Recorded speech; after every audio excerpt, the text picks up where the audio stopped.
राम राम साथियों मैं गुरुआ किरमपुर। साथियों, जो भारत सरकार है ये मार्च 2020 के बाद जो सेना की भर्ती थी वो बिल्कुल बंद कर रखी है। और साथियों, जो हमारे भारत के अंदर सेना के लिए युवाओं का 80,000 युवाओं को हर साल भर्ती के लिए लिया जाता था वो बिल्कुल बंद पड़ा है।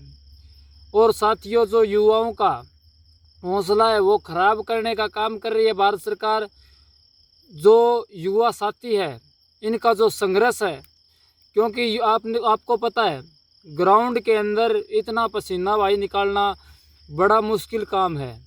ग्राउंड के पता नहीं कितने कितने किलोमीटर ये मीटर के चक्कर लगाने, कितने शरीर को तोड़ना, बिल्कुल तोड़ के छोड़ देते हैं। बिल्कुल जो पसीना है वो निकाल के शरीर का जो युवा साथी है जो सेना के लिए तैयारी करते हैं, फौज की तैयारी करते हैं, बिल्कुल पसीना निकाल के छोड़ देते हैं। और साथियों, एक बात और, जो हमारे भारत के अंदर 1,22,555 जो फौज के पद है वो खाली पड़े हैं। भारत सरकार क्यों नहीं ले रही? जो फौजी साथी है इनकी भर्तियां क्यों नहीं करवा रही? क्योंकि देश को, जो देश के होने वाले हालात है वो पाकिस्तान से भी बेहतर न हो जाए तो मेरे को कह देना। जो देश के हालात है, जिस तरह भी पीछे युद्ध चल रहा था रूस और यूक्रेन का, इस तरह के हालात हमारे देश में न हो जाए तो मेरे को कह देना। क्योंकि जो युवा साथियों का संघर्ष है, जो युवा साथियों की मेहनत है, उसके ऊपर जो भारत सरकार है ये पानी फेरने का काम कर रही है, उनके हौसले को खराब करने का काम कर रही है। और साथियों, और तो और एक साथी पवन, सभी पूरे हरियाणा को पता है, पूरे भारत को भी, हरियाणा को क्या, पवन भाई था जिन्होंने ओवर एज होने के कारण भर्तियां निकली नहीं, ओवर एज हो गए, इसके कारण उन्होंने आत्महत्या कर ली। और उन्होंने एक सुसाइड नोट भी लिखा जिस ग्राउंड वो मेहनत करते थे वहाँ पर, कि बापू मैं इस जो ज़िंदगी में अपने जीवन में ठीक है फौजी नहीं बन सका, पर अगले जीवन में फौजी ज़रूर बनूंगा।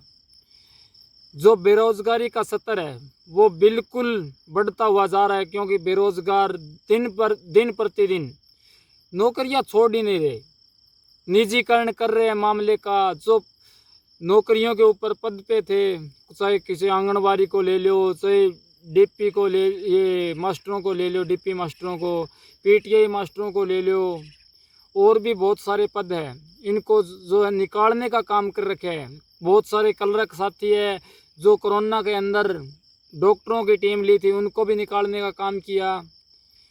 तो बेरोजगारी की स्तर बिल्कुल दिन प्रतिदिन बढ़ती जा रही है, युवाओं का जो है हौसले बिल्कुल नष्ट कर रही है जो भारत सरकार है।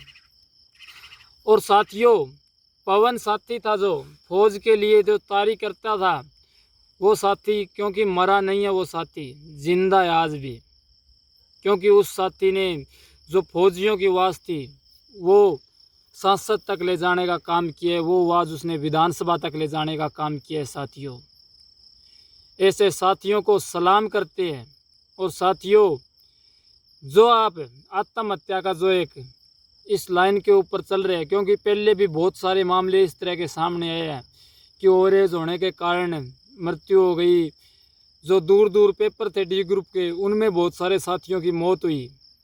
तो साथियों, आत्महत्या कोई है वो कारण नहीं है, आत्महत्या कोई इसका जवाब नहीं है। संघर्ष, मेहनत, लड़ाई, आंदोलन, क्योंकि आंदोलन खड़ा करना ही पड़ेगा।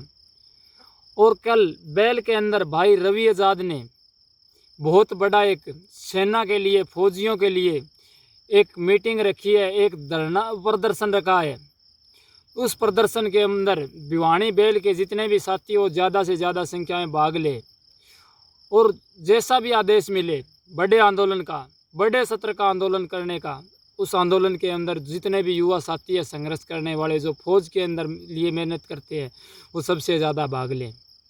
और हरियाणा सरकार और जो भारत सरकार है इसको खुली रूप से चेतावनी, क्योंकि फौज की भर्ती जल्दी निकाल दे, नहीं तो गोड्डे टिकवाने का काम ये युवा साथी जो फौज की तैयारी कर रहे हैं, ये फौजी साथी और जो किसान साथी है, मजदूर साथी है, ये आपके गोड्डे टिकवाने का काम करेंगे, गोड्डे।